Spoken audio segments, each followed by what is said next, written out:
പണ്ഡിതന്മാർ നമുക്ക് പറഞ്ഞു തരുന്നത്, അജ്മഅൽ ആരിഫൂൻ, ഇൽമുള്ള ആളുകൾ, അറിവുള്ള ആളുകൾ ഏകോപിച്ചിരിക്കുന്നു. ഏതു വിഷയത്തിൽ?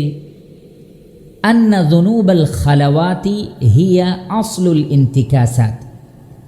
തനിച്ചാകുമ്പോൾ, ഒറ്റക്കാകുമ്പോൾ, മറ്റാരും കാണുന്നില്ല എന്ന് തോന്നുമ്പോൾ ഒരാൾ തെറ്റുകൾ ചെയ്യുകയാണെങ്കിൽ, പാപങ്ങൾ ചെയ്യുകയാണെങ്കിൽ, വ്യതിയാനത്തിൻ്റെയും ശരിയായ നന്മയുടെ പാതയിൽ നിന്ന് തെറ്റിപ്പോകുന്നതിൻ്റെയും അടിസ്ഥാന കാരണം അതാകുന്നു. അഥവാ ഒരാൾ തൻ്റെ രഹസ്യ ജീവിതത്തിൽ താൻ ഒറ്റക്കാവുന്ന സന്ദർഭത്തിൽ അള്ളാഹുവിനെ ഭയപ്പെടുന്നില്ലെങ്കിൽ, തെറ്റുകൾ ചെയ്യുവാൻ അയാൾ സന്നദ്ധനാണെങ്കിൽ, അയാളുടെ മനസ്സ് എപ്പോഴും മാറി മറഞ്ഞുകൊണ്ടിരിക്കുകയും സത്യത്തിൽ നിന്ന് എപ്പോഴും തെറ്റിപ്പോവുകയും ചെയ്യുന്നതാണ് എന്ന് പണ്ഡിതന്മാർ നമുക്ക് മനസ്സിലാക്കി തന്നിരിക്കുന്നു.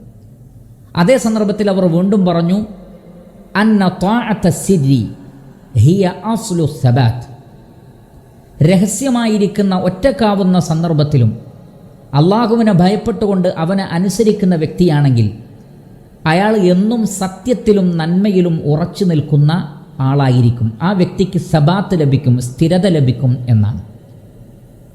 അപ്പോൾ പണ്ഡിതന്മാർ, അതല്ലെങ്കിൽ അറിവുള്ള ആളുകൾ നമുക്ക് മനസ്സിലാക്കി തന്നിട്ടുള്ള ഈ ഒരു തത്വം, ഇത് വളരെ വലിയൊരു കാര്യമാണ് പ്രിയപ്പെട്ട സഹോദരങ്ങളെ. നമ്മുടെ ആത്മാർത്ഥത, നമ്മുടെ ഇഖ്ലാസ്, രഹസ്യത്തിലും പരസ്യത്തിലും ഒരേപോലെ അള്ളാഹുവിനെ സൂക്ഷിക്കുവാൻ നാം കാണിക്കുന്ന ശ്രദ്ധ, അതാണ് യഥാർത്ഥത്തിൽ നമ്മുടെ ജീവിതത്തിലെ വിജയത്തിൻ്റെ നിദാനം.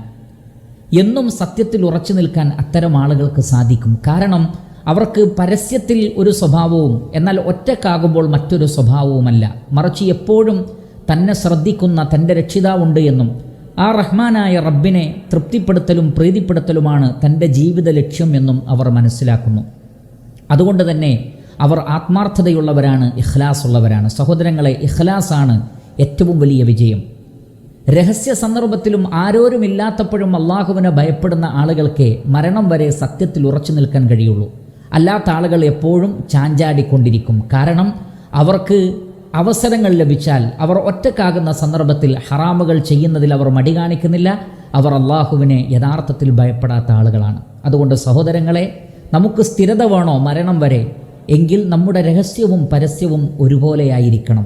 രഹസ്യത്തിലും പരസ്യത്തിലും നാം അള്ളാഹുവിനെ ഭയപ്പെടണം. എന്നാൽ ഒറ്റക്കാകുമ്പോൾ പാപങ്ങൾ ചെയ്യുവാൻ നമുക്ക് സാധിക്കുന്നുവെങ്കിൽ, അതിലേക്കാണ് നമുക്ക് പ്രേരണ ലഭിക്കുന്നതെങ്കിൽ അറിയുക, നമുക്കൊരിക്കലും സ്ഥിരത ലഭിക്കുകയില്ല.